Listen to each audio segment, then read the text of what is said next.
అపోస్తలుడైన పౌలు కొరింథీయులకు రాసిన మొదటి పత్రిక 4వ అధ్యాయము. ఎలాగున క్రీస్తు సేవకులమనియు దేవుని మర్మముల విషయములో గృహ నిర్వాహకులమనియు ప్రతి మనుష్యుడు మమ్మును భావింపవలెను. మరియు గృహ నిర్వాహకులలో ప్రతి వాడును నమ్మకమైన వాడై యుండుట అవశ్యము. మీ చేతనైనను ఏ మనుష్యుని చేతనైనను నేను విమర్శింపబడుట నాకు మిక్కిలి అల్పమైన సంగతి. నన్ను నేనే విమర్శించుకొనను.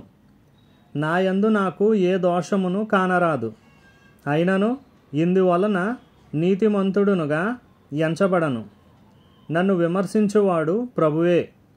కాబట్టి సమయము రాకమునుపు అనగా ప్రభువు వచ్చే వరకు దేనిని గూర్చియు తీర్పు తీర్చకుడి. ఆయన అంధకారమందలి రహస్యములను వెలుగులోనికి తెచ్చి హృదయములలోని ఆలోచనలను బయలుపరుచునప్పుడు ప్రతి వానికిని తగిన మెప్పు దేవుని వలన కలుగును. సహోదరులారా, మీరు మమ్మును చూచి లేఖనములయందు వ్రాసియున్న సంగతులను అతిక్రమింపకూడదని నేర్చుకుని మీరొకని పక్షమున మరి ఒకని మీద ఉప్పొంగకుండునట్లు ఈ మాటలు మీ నిమిత్తమై నా మీదను అపోల్లో మీదను పెట్టుకొని సాదృశ్య రూపముగా చెప్పి ఉన్నాను.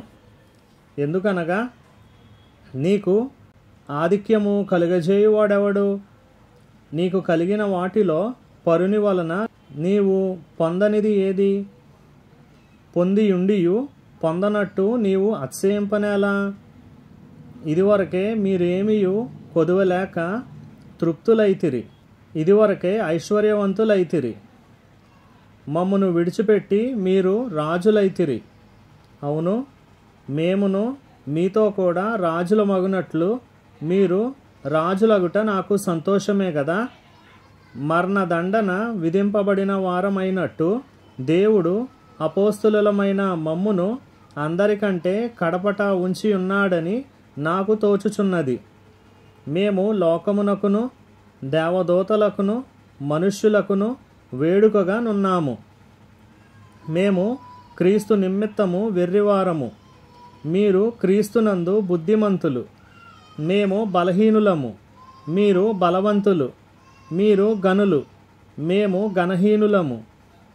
ఈ గడియ వరకు ఆకలి దప్పులు గలవారము, దిగంబరులము, పిడిగుద్దులు తినుచున్నాము, నిలువరమైన నివాసము లేకయున్నాము, స్వహస్తములతో పనిచేసి కష్టపడుచున్నాము, నిందింపబడియు దీవించుచున్నాము, హింసింపబడియు ఓర్చుకొనుచున్నాము, దూషింపబడియు బతిమాలుకొనుచున్నాము. లోకమునకు మురికిగాను అందరికీ పెంటగాను ఇప్పటి వరకు ఎంచబడి ఉన్నాము. మిమ్మును సిగ్గుపరచవలెనని కాదు గాని నా ప్రియమైన పిల్లలని మీకు బుద్ధి చెప్పుటకు ఈ మాటలు వ్రాయిచున్నాను.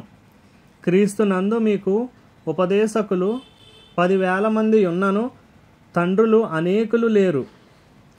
క్రీస్తు యేసునందు సువార్త ద్వారా నేను మిమ్మును కంటిని గనుక మీరు నన్ను పోలి నడుచుకున్నవారై ఉండవలెనని మిమ్మును బతిమాలుకొనుచున్నాను.